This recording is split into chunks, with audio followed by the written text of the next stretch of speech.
메이저리그 괴물 타자들 사이에 김하성 선수의 이름이 눈에 확 띕니다. 볼넷 부문 수익권 선수에 오른 김하성의 눈이 이 정도로 좋은 겁니다. 김하성은 올 시즌 볼넷이 무려 47개인데요. 메이저리그 전체 선수들 중에 5위를 기록하고 있을 정도입니다. 1에서 4위에는 지난 동료인 후안 소토, 신계 선수인 에런 저지와 돌풍의 주인공 필라델피아 카일 슈와버, 프레디 프리먼 뿐이죠.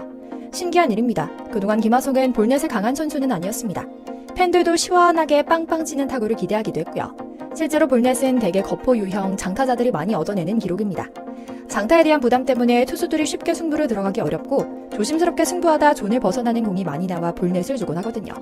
홈런을 많이 치는 거포들 사이에서 김하성이 순수하게 눈으로 눈야구를 하며 볼넷을 골라낸 것은 주목할 만한 일이기도 하죠.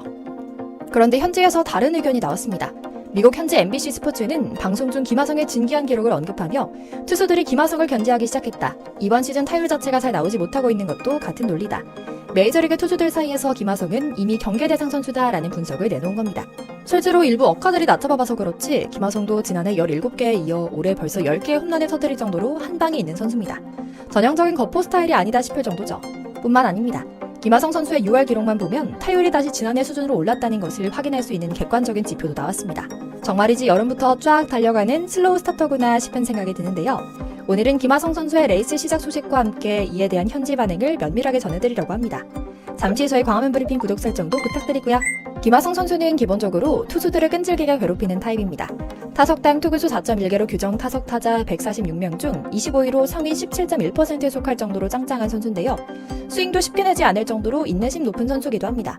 스윙 비율이 36.9%로 메이저리그 전체 선수 중 세 번째로 낮죠. 뿐만 아닙니다.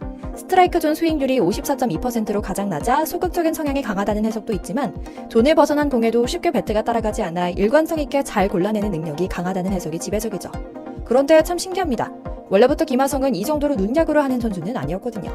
지난 2014년부터 2020년까지 키움 시절 7년간 통산 볼넷률은 10.4%로 같은 기간 리그 전체 10위를 기록하며 높은 편이긴 했지만 메이저리그 데뷔 후에는 2021년 7.4%, 2022년 8.8%를 기록했거든요. 하지만 모든 것은 1번 타자로 주로 나선 지난해부터 변화하기 시작했습니다. 12.0%로 볼넷률이 급상승하더니 올해는 13.8%로 더 높아진 겁니다.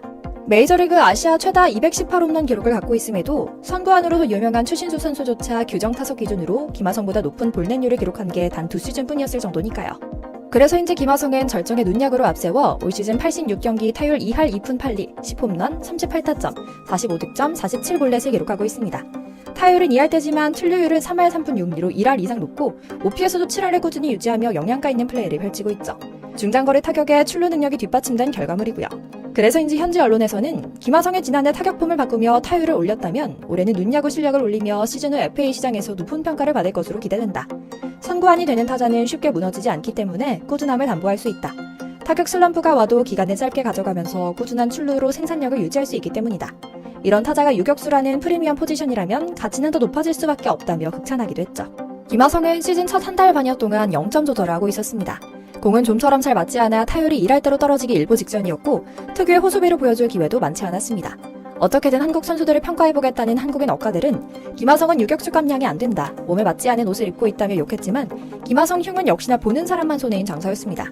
지역 매체는 한 발 더 나아가 김하성에게 이런 상황에서는 계약이 끝나는 대로 샌디에이고를 배신하더라도 빨리 다른 팀과 재계약을 알아봐야 한다라는 충언을 날릴 정도입니다. 사실 진짜 뜻은 김하성이 떠나길 바란다기보다는 샌디에이고 구단이 백의종군해야 한다는 주문을 한 것이긴 합니다. 이스트 빌리지 타임스는 구단의 내부 문제를 먼저 해결하는 것이 더 많은 선수들의 연장 계약을 체결하는 것보다 우선해야 한다고 말합니다. 팀 연봉 총액이 2억 4천만 달러를 넘을 정도로 메이저리그 전체 30개 구단 중 세 번째로 비싼 팀이면서도 포스트 시즌 탈락이 머지않은 상황을 비꾸며 던진 말인데요. 실제로 샌디에이고는 마차도, 타티스, 보가치 및 다르비쉬와 2030년대까지 10년 가까이 혹은 그 이상 계약이 묶여 있습니다. 계약 당시만 해도 좋은 선수들을 오랫동안 붙잡아두는 것이 현명한 선택처럼 보였지만 한 시즌 만에 빠르게 상황이 확 바뀌었습니다. 플레이오프 진출 확률은 3%에 불과하거든요. 지역지는 다소 강한 표현으로 김하성 보고 절대 재계약하면 안 된다고 말합니다. 샌디에이고는 선수들을 최대한 활용하지 못하는 무능함을 드러내고 있다. 선수 육성 및 분석 관련 직원들은 싹 다 갈아치워야 한다. 대대적인 직원 교체 없이 선수들과 재계약만 한다면 오히려 이 멋진 선수들이 멋진 팀에서 뛸 수 있는 기회를 뺏어가는 일이 된다. 샌디에이고는 분석을 활용해 파드리스 유니폼을 입은 선수들이 행복하게 야구하는데 준비나 노력을 거의 하지 않는다. 한참 상승세인 김하성을 이런 팀에 잡아둘 수는 없다라는 다소 강도 높은 비판이었죠.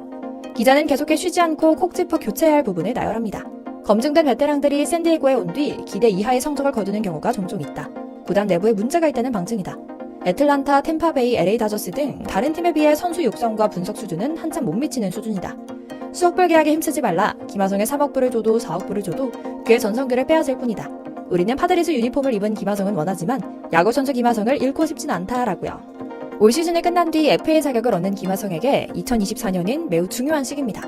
미국에서는 보통 이 시기에 바짝 몸값을 올릴 수 있는 시기이기 때문에 FA 도핑이라고 부를 정도로 끝내주는 플레이가 나오는 시기이기도 한데요. 안타깝게도 김하성 선수는 지난 3월 LA 다저스와의 서울 시리즈 개막 2연전에 이어 샌프란시스코 자이언츠와 4연전에서 15타수 6안타로 활약한 이후 무안타로 침묵하며 타율이 1할 6푼 7리로 떨어지기도 했습니다. 하지만 꾸준한 마음관리와 컨디션 조절을 통해 결국 다시 펄펄 날며 타율을 2할대로 끌어올렸죠. 꾸준함이라는 게 정말 어려우면서도 힘들고 중요한 일이라는 것을 다시금 생각하게 하는 지점인데요. 그래도 김하성의 모든 지표가 좋지 않은 것은 아닙니다. 김하성의 스탯에서 가장 눈에 띄는 대목이 있다면 바로 6월 기록입니다. MLB 공식 유튜브 채널도 이런 김하성의 활약에 집중해 특별 방송을 편성하기도 했는데요. 이 영상에는 김하성이 6월 들어 기록한 홈런이나 결정적인 안타 장면이 담겨 있었습니다. 수비에서 입이 떡 벌어지게 만든 호수비 모습도 포함됐고요. 그야말로 김하성 단 한 명만을 위한 하이라이트 필름을 메이저리그 공식 유튜브에서 만든 겁니다. 하지만 근거 있는 극찬이었습니다. 김하성은 6월 한 달간 27경기에 출전해 2할 5푼 6리 타율, 3홈런 14타점, 15득점 2도루, OPS 7할 8푼 6리를 기록했습니다. 장타력이나 출루 능력에서도 준수한 모습으로 팀에 기여했으며 특히 지난달 22일 밀워키전을 시작으로 9경기 연속 안타 행진을 이어가기도 했죠. 그래서인지 김하성에 대한 시장의 평가도 하늘을 찌르고 있습니다. 미국 야후 스포츠는 며칠 전 메이저리그 FA 순위 상위 25인이라는 주제로 올 시즌 종료 후 FA로 풀리는 선수들의 랭킹을 매기는 시간을 가졌는데요. 이번 시즌을 앞두고 샌디에고에서 뉴욕 양키스로 트레이드된 후안 소토가 1위를 차지한 가운데 김하성은 8위에 자신의 이름을 올렸죠. 기자는 김하성과 샌디에고는 다음 시즌 700만 불의 상호합의 옵션을 갖고 있다. 하지만 김하성이 부상을 당하지만 않는다면 이를 거절할 것이 당연해 보인다. 김하성은 지난해 공격에서 커다란 성장을 이뤄냈다. 엘리트급 주루와 수비, 선구안도 갖고 있다. 올해도 김하성의 파워가 이어지고 있지만 전반적인 성적은 아직 운이 따르지 않았다. 김하성은 독특한 슬로우 스타터다. 이번 겨울에 매우 많은 인기를 누릴 것이다 라고 예언하기도 했죠. 물론 올 시즌은 출발이 다소 좋지 않습니다. 김하성은 경험 많은 젠더 버거트를 밀어내고 1년 만에 주전 유격수 자리를 되찾았지만 타격에서 지난해만큼의 모습은 보이지 못하고 있거든요. 다만 김하성의 올 시즌을 퇴보라고는 할 수 없는 것 같습니다. 홈런과 도루 누적 페이스만큼은 지난 시즌과 비교해도 크게 뒤지지 않거든요. 여기에 타석당 볼넷 비율도 지난해 12%에서 올해는 14%로 늘었고 반대로 삼진 비율은 19.8%에서 17.7%로 줄었죠. 95마일 이상의 하드히트 비율도 26.7%에서 32.5%로 올랐습니다. 2022년과 2023년 3할의 전후로 기록했던 인플레이 타구 타율은 올해 2할 2푼 5리로 뚝 떨어졌죠. 이런 수치만 평균으로 돌아온다 해도 기록 상승을 기대해볼 수 있는 것이고요. 그 누구보다도 동료와 감독이 입을 모아 칭찬하는 김하성 선수가 감을 되찾고 상승하는 모습 보며 흥분과 함께 응원하는 마음 가득 보내며 오늘 영상 마치겠습니다. 저희 광화문 브리핑 채널 구독, 좋아요도 부탁드리고요. 오늘도 시청해주셔서 감사합니다.